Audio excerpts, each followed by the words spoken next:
It's so hot the cat looks like he's dead. Oh, he's not. It is hot out. Gotta find a way to beat the heat. Hardly any wind blowing at all on the home weather station.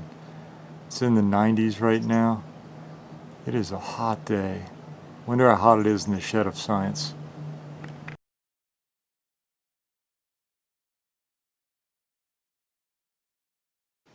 So here we are in the shed of science. Let's see what we can do to beat the heat.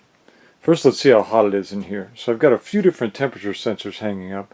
I've got this one here, which is a portable temperature and weather sensor, which is really designed for measuring fire weather conditions, so we can look at that.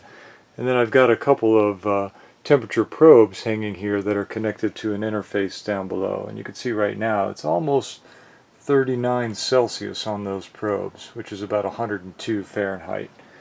And if we look at the temperature on that fire weather sensor up there, we'll use the phone app, it says right now that's 105. So it's somewhere between 102 and 105. It is hot in here.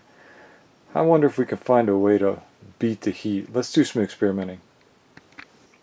Okay, one thing I might do with these temperature probes is just use a fan and see if that'll lower the temperature. I mean, a fan gives us a fair bit of relief when we're sweating away. It's nice to have some moving air, but it feels like hot air.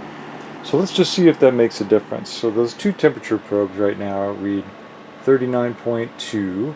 Let's take one of those two probes and let's put it in front of the fan and see if that lowers the temperature at all.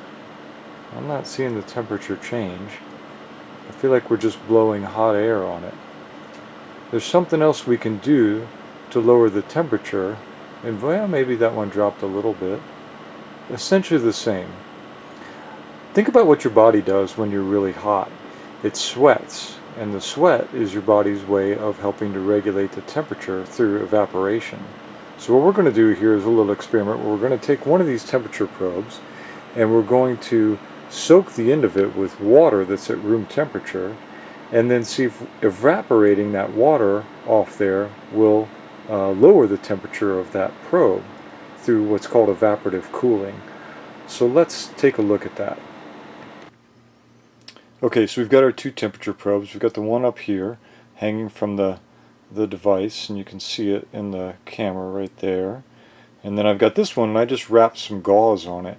And I'm gonna dip this one into some room temperature water that's in this flask, and we'll see if the temperature changes at all. Let me bend this twisty up. That twisty is just on there to hold the gauze on there. So I'm soaking this in water, right? And I'm gonna take it out, and we see the temperature is dropping quite a bit on that one, just because I got it wet. Now the air is really dry in here right now, so it's already evaporating off there, and it's cooling the surface of this. So now this is 2 degrees cooler than the other temperature probe. The one hanging up here is almost 40 Celsius, and then that's this one, and then the one with the gauze and water is 36.7, so it's 3 Celsius degrees cooler. Let's put it over in front of the fan and see if we accelerate that rate of evaporation, if it cools it even more. I'm just going to turn the fan on, just like we had before, and hold that probe right in front of the fan, and you can see the temperature on it dropping pretty rapidly. It's down to 35, 34.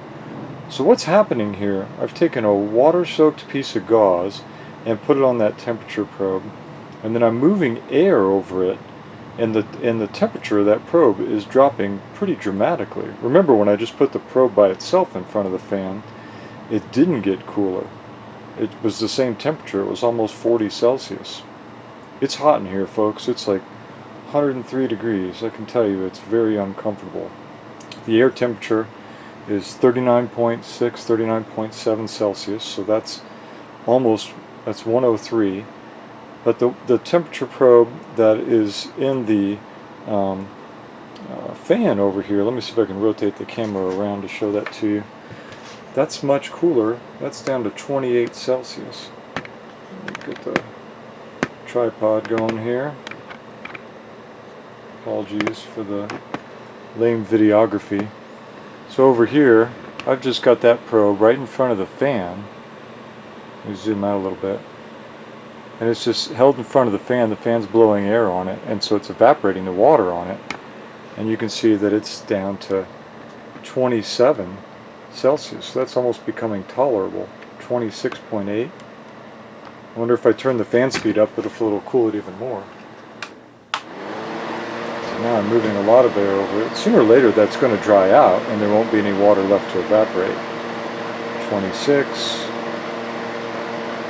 25.9. Yeah, so this is a big difference from almost 40 to 25. So that's evaporative cooling.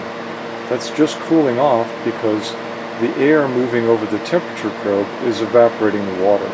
Let's see if we can figure out why that's the case or what's causing that to happen. Okay, let's see if we can make sense of what was going on out there with the evaporative cooling. So initially we just had this temperature probe, which I'll draw kind of as a thick black line, sitting here. There's a wire attached to it. And we had hot air blowing across it. Initially it was just stationary, but then we had some hot air blowing across it from the fan. And that hot air was the temperature in the shed of science, which was about 40 degrees Celsius, right? And the air as it passed by was the same temperature. We still measured it being 40 degrees Celsius as it passed by the probe. But what we did then is we decided to put some water on the end of that temperature probe. So in the second situation, we had that temperature probe, that same probe, but then we wrapped gauze around it and we soaked that gauze with water. So I'm just going to draw a bluish blob on the end to represent the water-soaked gauze, right? What happened then was we blew hot air over it from the fan, and that hot air was 40 degrees Celsius. And what happened was the air cooled as it went by. In fact, we measured the temperature of that air to be about 25 degrees Celsius. So that was a substantial difference, right? That's a difference, which we usually denote with the Greek letter delta, of 15 Celsius degrees.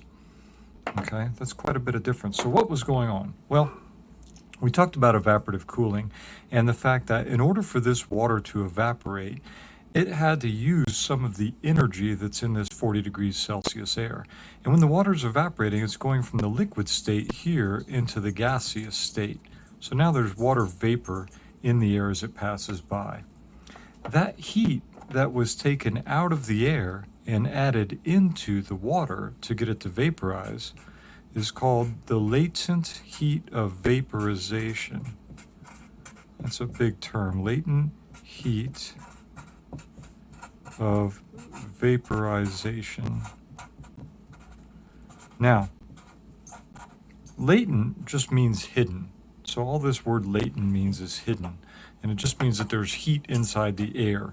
So we've had to add this amount of heat from the air in order to vaporize the water. And what happens is the air that comes out the other side is missing that heat energy. We took this heat out of the air, and so the resulting air that goes by is cooler. So we've cooled the air by taking energy out of it to evaporate the water, the latent heat of vaporization. That's why your body cools off when it sweats. Your sweat takes energy out of your skin in evaporating and cools your skin. That's why a swamp cooler works if you have a swamp cooler at your home. Hot air is passed over a water-soaked membrane, and the air that comes out the other side is cooler and also very humid because it has water vapor in it. That's evaporative cooling, and that is one way to beat the heat.